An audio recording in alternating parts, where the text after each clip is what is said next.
Well, good day everyone. Thank you very much for joining me on yet another week of our Chronological Bible Reading Plan. This week we are reading the Book of Proverbs.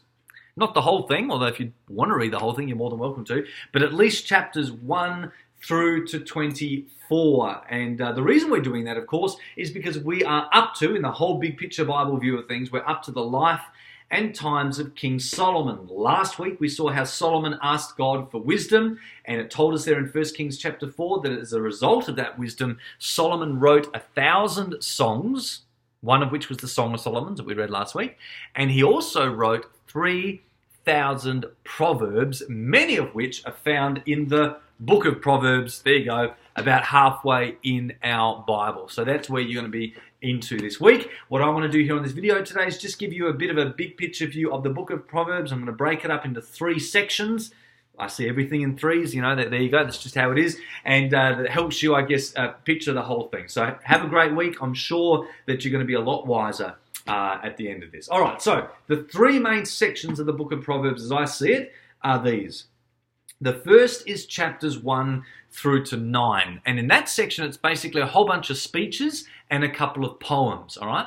The speeches are basically Solomon speaking as a father to his sons. And it kind of sets the tone of the book. It's not so much King Solomon speaking, it is Father Solomon speaking, all right? It is a father sharing the wisdom in his life to his son, passing on wisdom from one generation to the next. So it very much sets a family type of tone. So that's a bunch of speeches. The other thing that we see is a few poems. And the poems are written by Solomon, but they are spoken by a character called Lady Wisdom. All right, so what Solomon basically does is he personifies wisdom as a person, as a woman. And he says that she was there right alongside God at the creation of the cosmos, almost like she's God's wife, okay? And together they created all things. Now, he's not trying to, reinvent the Genesis story. He's basically just saying that wisdom is such a part of the nature of God. The two are one, all right? And if you are going to follow the way of God, you are going to be following the way of wisdom. If you choose to follow the way of wisdom, then you're going to end up following the way of God, because the two are basically one. She is not saying God equals wisdom and wisdom equals God, but is just saying that like God, wisdom is timeless. And everything she says is timeless and eternal, which is why he can pass his wisdom on to the next generation. All right, so you're going to see that play out in that opening section. The second section of the Book of Proverbs is from chapters 10 through to, chapter 29, all right? And that's the bulk of the book. It is basically hundreds and hundreds and hundreds of wise sayings, basically classic one-liners, okay? Some of them, as I said, are written by Solomon, and others are written or originated from other people. He's just borrowed from different sources and collated them all together. So basically when you see a proverb, what they are is it's a very simple saying that's simple so it can be retold or recalled in a moment's notice, that basically operate as a general rule for life, all right?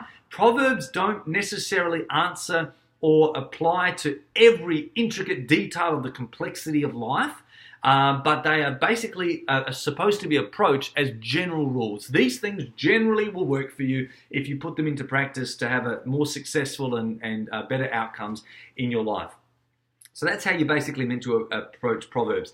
And one of the ways that it keeps things simple is by using the power of contrast. So what you're going to see a lot of is the Proverbs contrasting good and evil, or the righteous and the wicked, or the proud and the humble, or the prudent and the lazy. There's a lot of that contrast that takes place in the Proverbs, which are supposed to, again, be simple and help you remember them. So that's chapters 10 through to 29, hundreds of Proverbs. I'm going to suggest to you this week that you read those first chapters, 1 to 9, in one sitting, and then space out the rest of the Proverbs over your week, all right? But please read chapter 1 to 9 in one sitting. I think you should be able to do that. It flows nicely. But chapters 10 through to 29 is just a whole bunch of those one-liner sayings, okay? The last section of the book is basically the last 2 chapters, chapter 30 and 31, which are essentially 2 final poems. All right, it's more than that really, but whatever. The first, in chapter 30, is written by a guy called Agur. Agur, I don't know how you meant to pronounce it. And we don't know anything about him. We don't know whether he's even a real-life character or whether he's a fictional character that Solomon's made up to tell the story. Okay, that is possible. We don't know that because I think the meaning of his name is actually collator. Okay, he's the one that's collated wisdom. I don't know. We don't know. You can read up about that. But it's written by or from a guy called Agur. The last chapter, of course, of Proverbs is chapter 31. Most of you would know that. It's a bit of a classic, okay? Because by and large, it tells the story of the wife of noble character. But chapter 31 is written or comes from a guy called King Lemuel, which again, we don't know anything about. We don't know whether he's a real life character or whether he is a fictional character, again, that Solomon made up. We don't even know. One theory is that King Lemuel is actually a nickname for Solomon himself. Maybe that was a name that his mum gave him, like a mother-son type of name. It was like just an in-house joke, an in-house name that they had. And so he was writing from that persona. We really don't know.